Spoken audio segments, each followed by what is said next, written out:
എല്ലാ മാന്യ സ്നേഹിതർക്കും സ്നേഹവന്ദനങ്ങൾ. സംഭവ കലുഷിതമായ ദിവസങ്ങളാണ് കേരള മണ്ണിൽ ഈ ദിവസങ്ങൾ. ഇലക്ഷനോടനുബന്ധിച്ച പ്രചരണങ്ങൾ, അതിനോട് ബന്ധപ്പെട്ട വിഷയങ്ങളൊക്കെയായി വളരെ രസകരവും എന്നാൽ വളരെ പ്രാധാന്യമർഹിക്കുന്ന ഒരുപാട് മാറ്റങ്ങൾ സംഭവിച്ചുകൊണ്ടിരിക്കുന്ന ഒരു കാഴ്ചയാണ് നമ്മൾ കണ്ടുകൊണ്ടിരിക്കുന്നത്. ഇതിനിടയിലാണ് രാഷ്ട്രീയ പ്രചരണത്തിന്റെ ഭാഗമായി ഒരു MLA-ക്കെതിരെയുള്ള ലൈംഗിക ആരോപണ കേസും ആ കേസിനോട് ബന്ധപ്പെട്ട് രാഹുൽ ഈശ്വർ എന്ന ഒരു മനുഷ്യന്റെ കാരാഗൃഹവാസവും ഒക്കെ ചേർന്ന് വരുന്ന വിഷയങ്ങൾ. അതെന്നെ വളരെ ചിന്തിപ്പിച്ചൊരു കാര്യം ഞാൻ ശ്രോതാക്കളുമായി സംസാരിക്കുവാനാണ് താല്പര്യപ്പെടുന്നത്.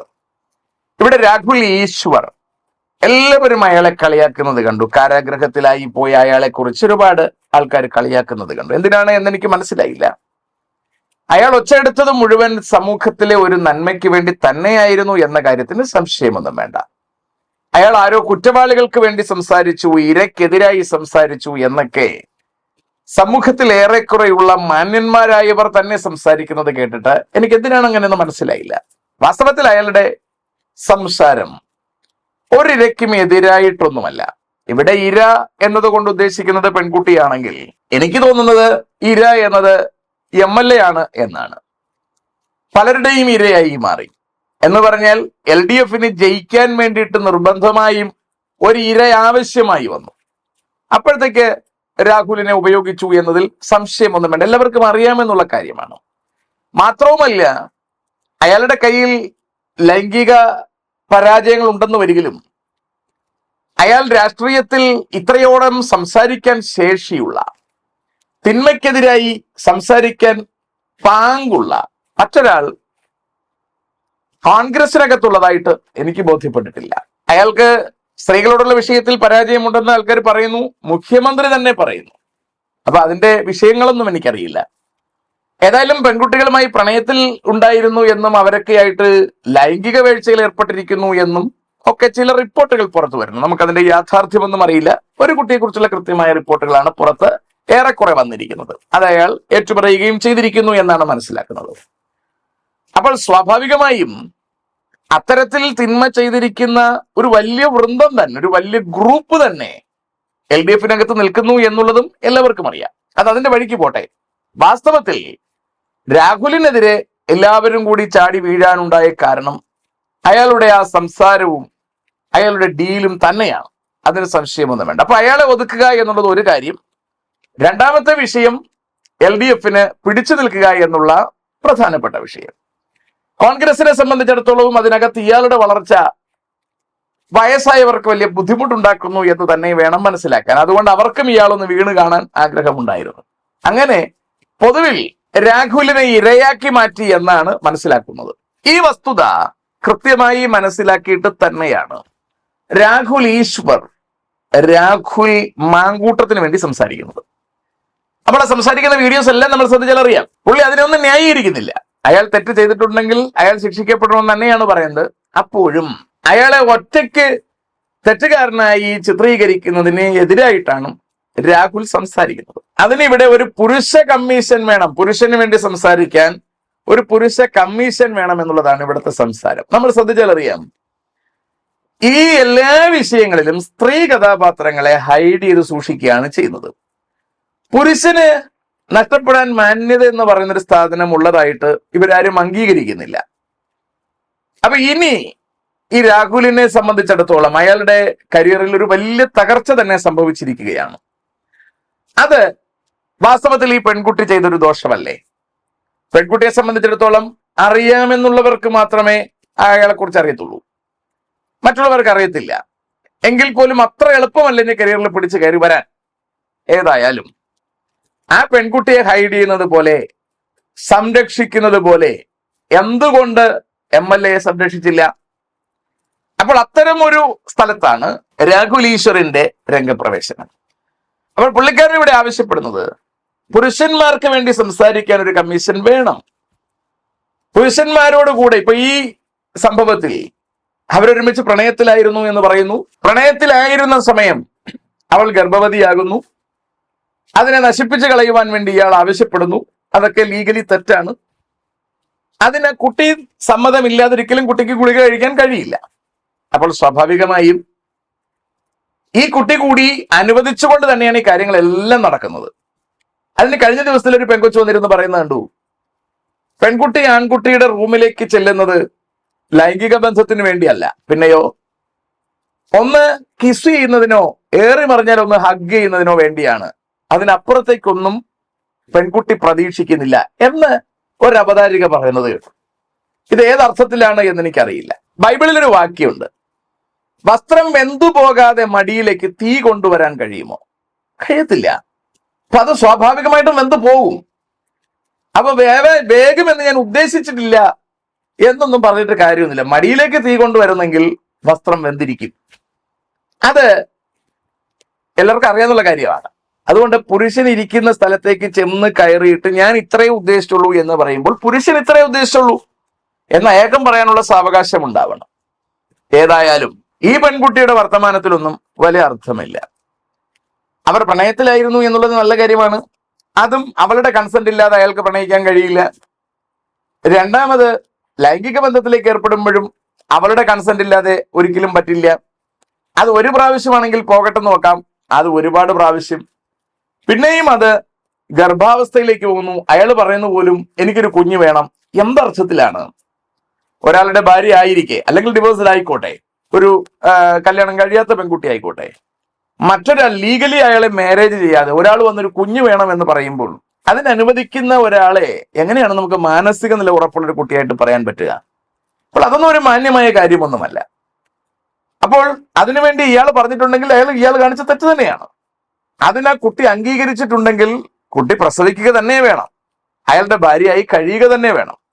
അല്ലാതെ ഇതെല്ലാം കഴിഞ്ഞതിന് ശേഷം കുഞ്ഞിനെ അബോർട്ട് ചെയ്ത് കളയാൻ വേണ്ടിയിട്ട് അയാൾ പറയുമ്പോൾ നിയമപരമായി തെറ്റെന്നറിയാമെങ്കിൽ പോലും, ചെയ്തതെല്ലാം തെറ്റാണെന്നറിയാമെങ്കിൽ പോലും ആ ഒരു തെറ്റിന് കൂടി അയാൾ തയ്യാറാവുകയാണ്.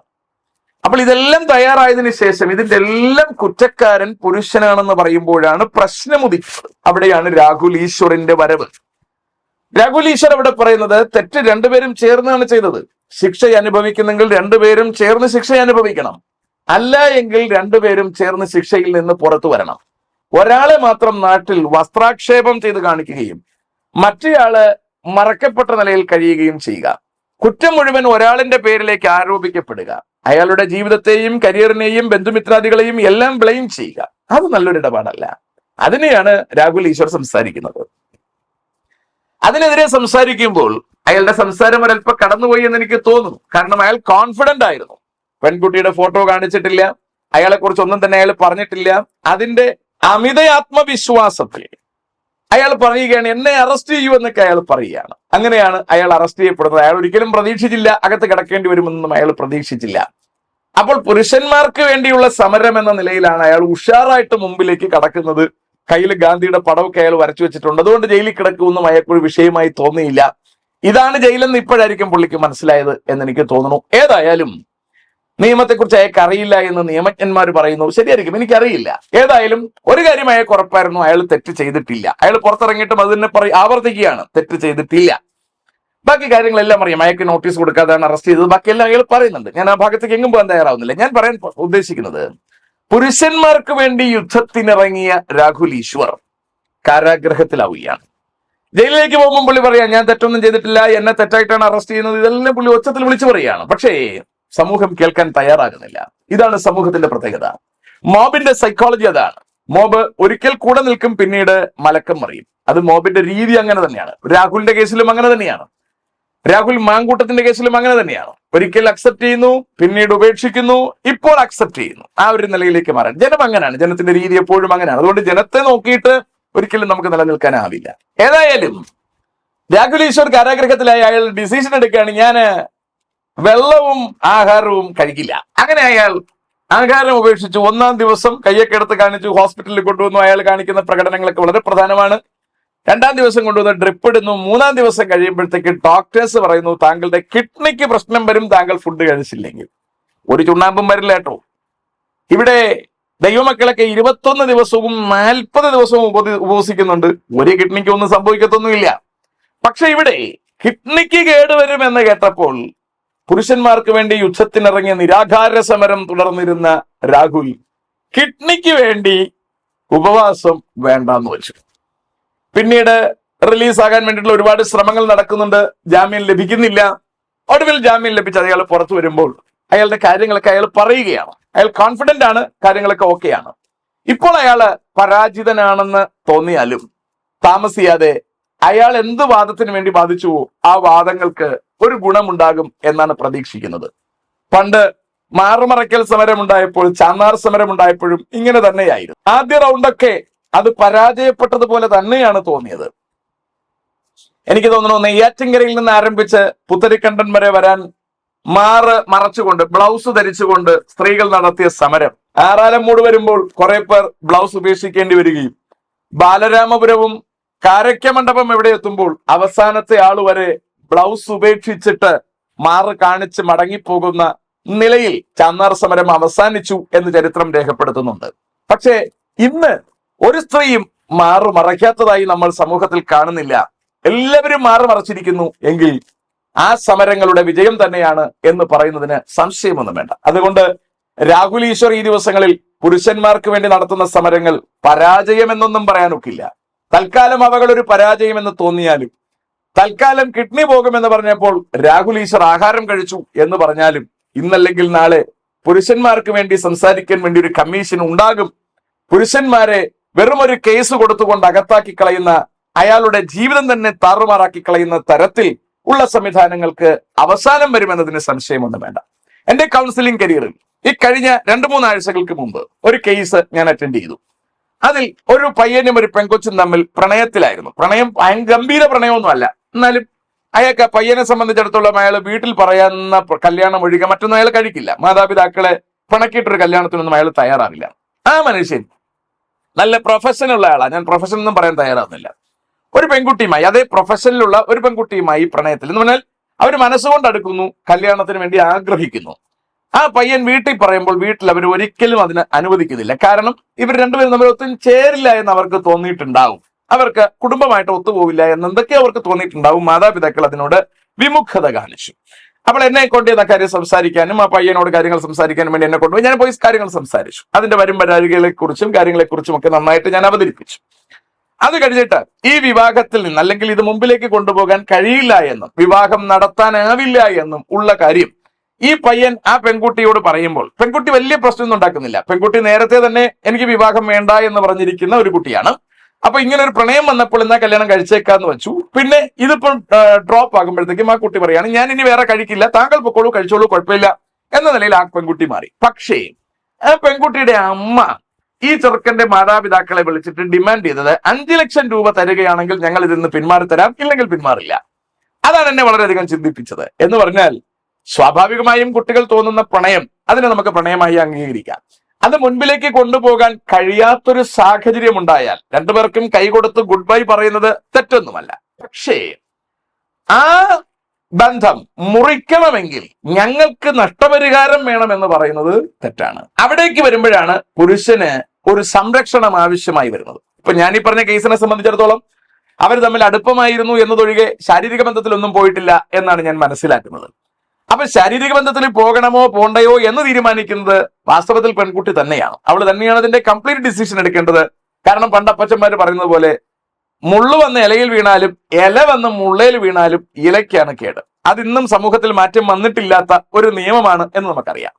അതുകൊണ്ട് ജീവിതം നശിപ്പിക്കണമോ വേണ്ടയോ എന്ന കാര്യം തീരുമാനിക്കേണ്ടത് പെൺകുട്ടിയാണ്, ആൺകുട്ടിയല്ല. ആൺകുട്ടിക്ക് ഏതറ്റം വരെ പോകാം എന്ന് ചോദിച്ചാൽ ഏതറ്റം വരെയും പോകാനുള്ള സൗകര്യമുണ്ട്. ഇന്നത്തെ സമൂഹത്തിന്റെ പശ്ചാത്തലം അതാണ്. പെൺകുട്ടി അങ്ങനെ ആകരുത്, അത് ആലോചിക്കേണ്ടത് പെൺകുട്ടിയാണ്. അങ്ങനെ രണ്ടിടത്ത് പരാജയപ്പെട്ടു പോയാൽ പെൺകുട്ടിയുടെ പേര് തന്നെ മാറും എന്ന വസ്തുത നമുക്കെല്ലാവർക്കും അറിയാം. അതുകൊണ്ട് ഇത്തരത്തിലൊരു സമൂഹ പശ്ചാത്തലം നിലനിൽക്കുന്ന സാഹചര്യത്തിൽ പെൺകുട്ടിയാണ് അവളെ സൂക്ഷിക്കേണ്ടത്. ഈ പ്രണയത്തിൽ എനിക്ക് വളരെ സന്തോഷം തോന്നിയത് പെൺകുട്ടി മാറാൻ തയ്യാറാണ്. പക്ഷേ ആ ചെറുക്കനെ, പെൺകുട്ടിയുടെ അമ്മയെ സംബന്ധിച്ചിടത്തോളം 5 ലക്ഷം രൂപ കൊടുത്താലേ അവർ മാറിത്തരത്തുള്ളൂ. ഇത്തരം ഒരു സാഹചര്യത്തിലാണ് നമുക്കൊരു പുരുഷ കമ്മീഷന്റെ ആവശ്യം വേണ്ടി വരുന്നത്. ഈ വിഷയം നമ്മൾ ഗൗരവമായി തിരിച്ചറിയേണ്ടത് അത്യന്താപേക്ഷിതമാണ്. അപ്പോൾ അങ്ങനെ ഒരു സാഹചര്യത്തിന് വേണ്ടിയിട്ടാണ് നമ്മുടെ രാഹുൽ ഈശ്വർ കാരാഗൃഹത്തിലേക്ക് പോയതും കിഡ്നി നശിക്കുമെന്ന ഭയം വന്നപ്പോൾ ആഹാരം കഴിക്കാൻ തയ്യാറായി സ്ഥിരമായി ജയിലിൽ കിടന്നേ തീരൂ എന്നൊരു അന്തരീക്ഷത്തിലേക്ക് വന്നാൽ, അല്ലെങ്കിൽ ജീവൻ അപകടമാകും എന്നൊരു അന്തരീക്ഷത്തിലേക്ക് വന്നാൽ പുരുഷ കമ്മീഷൻ വേണം എന്ന ആഗ്രഹം തന്നെ രാഹുൽ ഈശ്വർ ഉപേക്ഷിച്ചിട്ട് പിന്മാറിപ്പോയേക്കാം. ഈ സാഹചര്യത്തിലാണ് എനിക്ക് മറ്റൊരാളെ പരിചയപ്പെടുത്തുവാനുള്ളത്. വിശുദ്ധ വേദപുസ്തകത്തിലെ കർത്താവായ യേശു ക്രിസ്തു. രാഹുൽ ഈശ്വർ പറയുന്നത് പോലെ ഒരു നിസ്സാരമായ കാര്യത്തിന് വന്നയാളല്ല കർത്താവായ യേശു ക്രിസ്തു. യേശു ക്രിസ്തു ഭൂമിയിലേക്ക് വന്നതിന്റെ ഉദ്ദേശം മാനവകുലത്തിന്റെ രക്ഷയ്ക്കാണ്.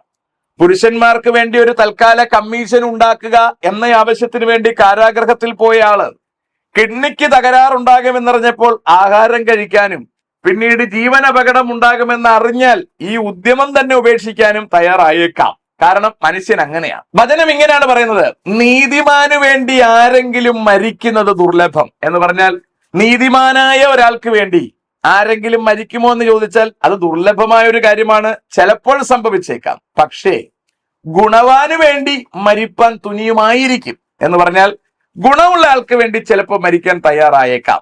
നമ്മൾ കഴിഞ്ഞ ദിവസം കണ്ടതാണ്. പിണറായിയിൽ ഒരാള് നാടൻ ബോംബ് ഉണ്ടാക്കുന്നതിനിടയിലോ കൈവശം വച്ചിരിക്കുന്നതിനിടയിലോ അത് പൊട്ടിത്തെറിച്ചിട്ട് അയാളുടെ കൈപ്പത്തി നഷ്ടപ്പെട്ടിരിക്കുന്നു.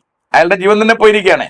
അയാൾക്ക് ഗുണമുണ്ടാകുന്ന ഏതോ ഇടപാടിന് വേണ്ടി അയാൾ ഈ ബോംബും ചുമന്ന് നടക്കുകയാണ്. ചാകുന്നതിന് അയാൾക്ക് പ്രയാസമില്ല. നീതിമാന് വേണ്ടി മരിക്കാൻ അങ്ങനെ തുനിയില്ല.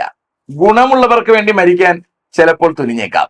കാര്യം നിങ്ങൾക്ക് മനസ്സിലാകുന്നു എന്ന് ഞാൻ വിചാരിക്കുകയാണ്. അപ്പൊ ഇവിടെ രാഹുൽ ഈശ്വർ വാസ്തവത്തിൽ രാഹുൽ മാങ്കൂട്ടത്തിന് വേണ്ടി മരിക്കാനൊന്നും തയ്യാറല്ല, പക്ഷേ കുറച്ച് റിസ്ക് എടുക്കാൻ തയ്യാറാണ് എന്ന് മാത്രം.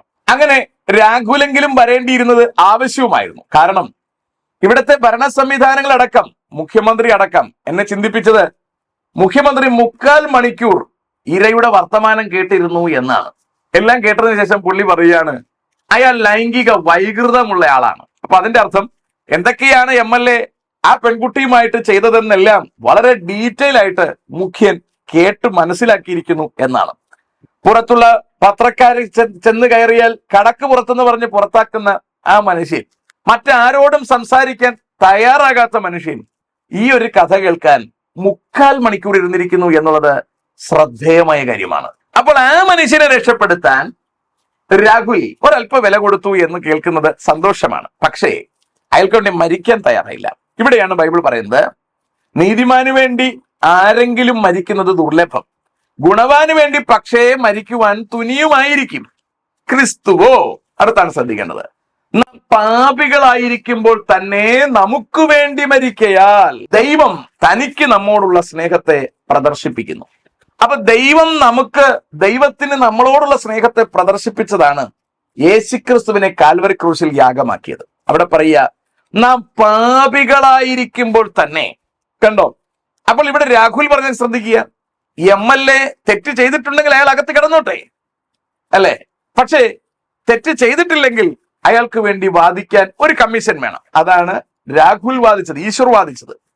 വാസ്തവത്തിൽ ബൈബിൾ പറഞ്ഞ നിങ്ങൾ കണ്ടോ, പാപികളായിരിക്കുമ്പോൾ തന്നെ നമുക്ക് വേണ്ടി മരിച്ചു. 6-ാം വാക്യത്തിൽ പറയുന്നത്, നാം ബലഹീനരായിരിക്കുമ്പോൾ തന്നെ ക്രിസ്തു തക്ക സമയത്ത് നമുക്ക് വേണ്ടി മരിച്ചു. 10-ാം വാക്യത്തിൽ പറയുന്നത്, ശത്രുക്കളായിരിക്കുമ്പോൾ തന്നെ നമുക്ക് വേണ്ടി അവന്റെ പുത്രന്റെ മരണത്താൽ ദൈവത്തോട് നിരപ്പ് വന്നു എങ്കിൽ. ഞാൻ പറഞ്ഞു വന്നതിന്റെ അർത്ഥം, നമ്മുടെ കർത്താവായ യേശു ക്രിസ്തു അല്ലെങ്കിൽ പിതാവിന്റെ ഏകജാതനായ പുത്രൻ, ആ ദൈവപുത്രൻ ഭൂമിയിലേക്ക് ഇറങ്ങി വരുന്നത് മനുഷ്യർക്ക് വേണ്ടി നിരാഹാരം കിടക്കാനല്ല, തനിക്ക് എന്തെങ്കിലും കേടുവരാതെ, നഖത്തിന് കേടുവരാതെ നത്തയെടുക്കാൻ വേണ്ടിയിട്ടല്ല. യേശു വന്നതിന്റെ ഉദ്ദേശം മരിക്കാൻ വേണ്ടി തന്നെയാണ്. മാനവകുലത്തിന്റെ പാപത്തിന്റെ പരിഹാരം വരുത്തുവാൻ, ജീവന്റെയും ആത്മാവിന്റെയും പ്രമാണം നമുക്ക് പാപത്തിന്റെയും മരണത്തിന്റെയും പ്രമാണത്തിൽ നിന്ന് സ്വാതന്ത്ര്യം തരാൻ വേണ്ടിയിട്ടാണ് ക്രിസ്തു ഭൂമിയിലേക്ക് ഇറങ്ങി വന്നത്. നാം ശത്രുക്കളായിരിക്കുമ്പോൾ, നാം ബലഹീനരായിരിക്കുമ്പോൾ, നാം പാപികളായിരിക്കുമ്പോൾ ക്രിസ്തു തക്ക സമയത്ത് നമുക്ക് വേണ്ടി മരിച്ചു എന്നാണ് പറയുന്നത്. കാരാഗ്രഹത്തിൽ 5-6 ദിവസം കിടന്നു എന്നല്ല, ന്യായവിസ്താരത്തിൽ കയറി എന്നല്ല, നമ്മുടെ ശിക്ഷകൾ മുഴുവൻ തന്നെത്താൻ വഹിച്ചുകൊണ്ട് കാൽവറി ക്രൂശിൽ മരിച്ചു എന്നാണ്. രാഹുൽ ഈശ്വറിനെ ആൾക്കാർ കളിയാക്കിയത് രാഹുലിന്റെ ഗർഭത്തിന്റെ പിഴ ഏറ്റെടുത്തുകൊണ്ട് ഇയാൾ ജയിലിൽ കിടക്കുന്നു എന്നാണ്. ഒരു പിഴയും അയാൾ ഏറ്റെടുത്തിട്ടില്ല. മാന്യ സുഹൃത്തുക്കളെ, പിഴ ഏറ്റെടുക്കാൻ അയാൾക്ക് കഴിയില്ല. അയാൾക്ക് വേണ്ടി വാദിച്ചു എന്ന പേരിൽ ജയിലിൽ കിടന്നത് മാത്രമാണ്. ക്രിസ്തു അങ്ങനല്ല. നമ്മുടെ എല്ലാവരുടെയും പാപങ്ങൾ തന്നെത്താൻ വഹിച്ചുകൊണ്ട്, നമ്മളെല്ലാവരും സ്വാതന്ത്ര്യപ്പെടുത്തിക്കൊണ്ട്, നമ്മളെല്ലാവരുടെയും പാപത്തിന്റെ കറയെയും തുടച്ചു മാറ്റിക്കൊണ്ട് നമ്മെ സ്വാതന്ത്ര്യം തരുവാൻ, നമുക്ക് ന്യായവിധിയിൽ നിന്ന് വിടുതൽ തരുവാൻ പാകത്തിന് ക്രിസ്തു നമ്മുടെ ന്യായവിധികൾ മുഴുവൻ തന്നെത്താൻ വഹിച്ചിരിക്കുന്നു. റോമർക്കെഴുതിയ ലേഖനം 8-ാം അധ്യായത്തിൽ ഇങ്ങനെയാണ് പറയുന്നത്: അതുകൊണ്ട് ഇപ്പോൾ ക്രിസ്തുയേശുവിലുള്ളവർക്ക് ഒരു ശിക്ഷാവിധിയും ഇല്ല. മാന്യ സുഹൃത്തുക്കളെ, ക്രിസ്തുവിൽ വിശ്വസിക്കുന്നവർക്ക് ശിക്ഷാവിധി ഇല്ല എന്നുള്ള വസ്തുത നമ്മൾ തിരിച്ചറിയണം. ക്രിസ്തു പരാജയപ്പെട്ടവനല്ല. ക്രിസ്തു നമുക്ക് വേണ്ടി മരിച്ചടക്കപ്പെട്ട് ഉയർത്തെഴുന്നേറ്റയാളാണ്. ആ ക്രിസ്തുവിൽ വിശ്വസിക്കുന്ന ഏവർക്കും ദൈവമക്കളാകുവാനുള്ള അധികാരം ദൈവം നൽകുന്നുണ്ട്. അതുകൊണ്ട് ആ ക്രിസ്തുവിനെ രക്ഷകനായി ഹൃദയം കൊണ്ട് വിശ്വസിച്ച് വായ്കൊണ്ട് ഏറ്റുപറഞ്ഞ് ദൈവമക്കളായി നിത്യജീവന് വേണ്ടി ഒരുങ്ങാം. ദൈവം നമ്മെല്ലാവരെയും അനുഗ്രഹിക്കുമാറാകട്ടെ.